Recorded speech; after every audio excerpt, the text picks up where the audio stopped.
शादी का असली गहना। माँ, तू क्यों चिंता करती हो? समय आने पर सब कुछ हो जाएगा। और हाँ, इतना कंजूस मत बनो। इतने गहने क्यों ले रही हो? मुझे नहीं पसंद है। मैं उन गहनों को अपने पूरे शरीर पर लाद कर और चोर की डर से घूमना, मुझे यह सब नहीं पसंद है। तुम्हारा जमाना गया, अब अपनी आंखें खोलो और अपने सामने दुनिया को देखो। यह कितनी खूबसूरत है। माँ, मस्त रहो और अपना जीवन एंजॉय करो। माँ, पूरी दुनिया तुम्हें और पापा को घुमाऊंगी, सारी खुशियाँ आपके चरणों में लाकर रखूंगी। उसके बाद ही मैं शादी करूंगी।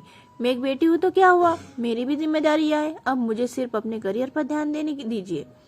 चिंता मत कीजिए, समय आने पर सब कुछ हो जाएगा। नव्या बेटी अपनी माँ की माँ बनकर अपनी माँ को समझा रही थी, लेकिन चेतन शांत था क्योंकि वह जानते थे कि नव्या खुद लाखों का गहना है।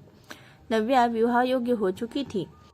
नव्या की माँ कादम्बरी उसके पीछे पड़ी थी। आखिर वह माँ थी ना, आसपास के रिश्तेदार ही जोर देने के लिए। लेकिन नव्या अपने पैरों पर खड़ा होना चाहती थी, इसलिए वह शादी के बारे में सोच नहीं रही थी। इसलिए एक फालतू की चर्चा में उसे कोई दिलचस्पी नहीं थी।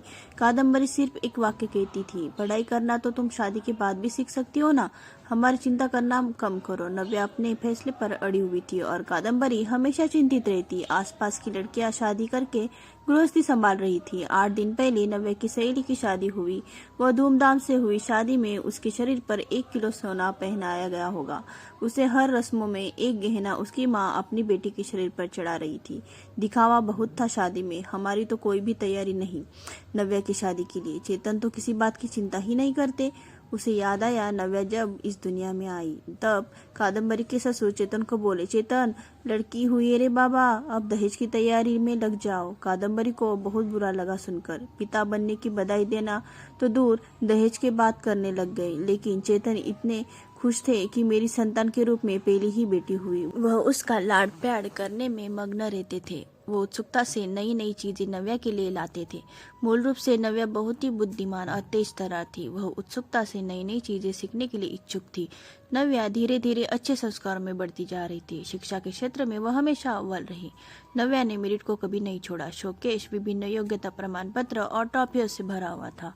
चेतन बोलता था, बस नव्या का सपना साकार करना है, इसलिए फिर उसकी शादी के लिए बचत वगैरह वह नहीं करता था।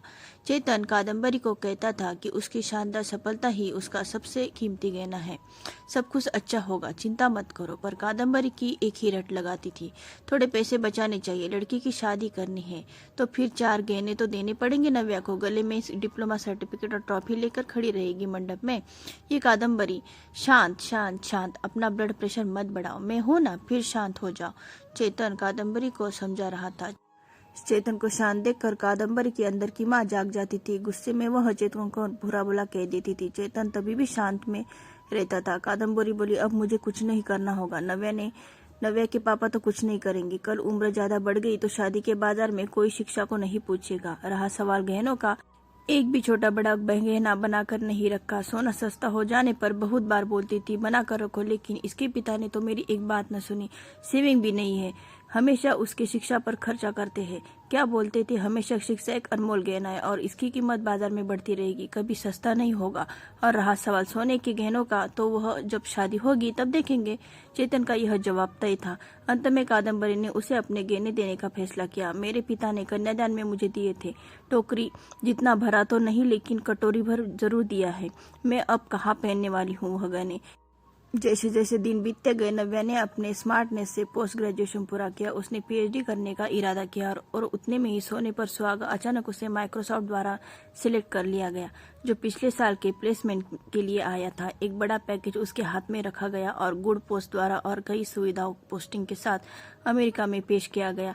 4 उंगलियां घी में साथ में ही पीएचडी कर सकती थी क्योंकि कंपनी ने उसे बोनस दिया था। नव्या अपॉइंटमेंट लेटर लेकर भागकर घर पर आई। जब तक दरवाजा नहीं खुला तब तक नव्या ने डोरबेल से अपना हाथ नहीं हटाया। दरवाजा खुलते ही उसने अपनी माँ को गले लगा लिया। माँ, अब लग जाओ शादी की तैयारी में। पापा, आप बस मदद करना। हाँ, यूएस जाना होगा ना मुझे। और अपॉइंटमेंट लेटर नव्या ने पापा के हाथ में रख दिया। चेतन ने वह लेटर जोर से पढ़ा। बाप रे, नव्या, सच में यह अनमोल गहना। अब शादी के बाजार में चमक उठेगा। ऐसा बोलकर कादम्बरी भगवान के सामने शक्कर रखी। कोटि कोटि धन्यवाद आपका भगवान जी, ऐसा बोलकर भगवान को हाथ जोड़कर नमस्कार किया। अब यह बड़ा गहना और अन्य छोटे छोटे सर्टिफिकेट के आभूषण नव्या के व्यक्तित्व पर अवश्य ही अच्छे लगेंगे। कादम्बरी, फिर बताओ सोना लेने कब जाना है? चेतन ने उसे टोंट मारा। इसमें कोई संदेह नहीं है कि उसकी शादी में उसके गुणों के आधार पर अर्जित अमूल्य गहना निश्चित रूप से उसके सौंदर्य बढ़ाएगा चेतन जी, और वह मेधावी पदक और बड़ी बड़ी ट्रॉफी या अन्य पद्म भूषण दुल्हन की शोभा और बढ़ाएंगे। यह हीरा हमारे मानस के जीवन में बिल्कुल फिट बैठता है, चलेगा ना आपको? दरवाजे पर शर्मा फैमिली खड़ी थी। अच्छा, रिश्ता नव्या के लिए एक चल कर आया था। उनका मानस भी एक अनमोल रत्न था, सुंदर, सफल, प्रसिद्ध। अगर एक असली मोती को अपनी असली गुणवत्ता और तेज बनाए रखना है तो संदूक में बंद रहकर समुद्र के तल के चुप कर रहना पड़ता है, तभी मोती की कीमत बढ़ती है। आया क्या समझ में चेतन जी? शर्मा जी ने चेतन की तरफ देखकर मानस की तरफ देखा। कादम्बरी अंदर खुद को चिकोटी काट रही थी और सोच रही थी कि आखिर कौन से गहने का तराजू भारी है। आखिर शिक्षा एक अनमोल गहना है, उसे चोर से डर नहीं लगता है और उसे पहनने और तिजोरी में बंद करने की आवश्यकता भी नहीं है। शिक्षा हमारे जीवन में एक महत्वपूर्ण अंग है। दोस्तों, आपको हमारी कहानी कैसी लगी यह हमें कमेंट करके ज़रूर बताइए और चैनल को सब्सक्राइब करना ना भूलें। Thank you.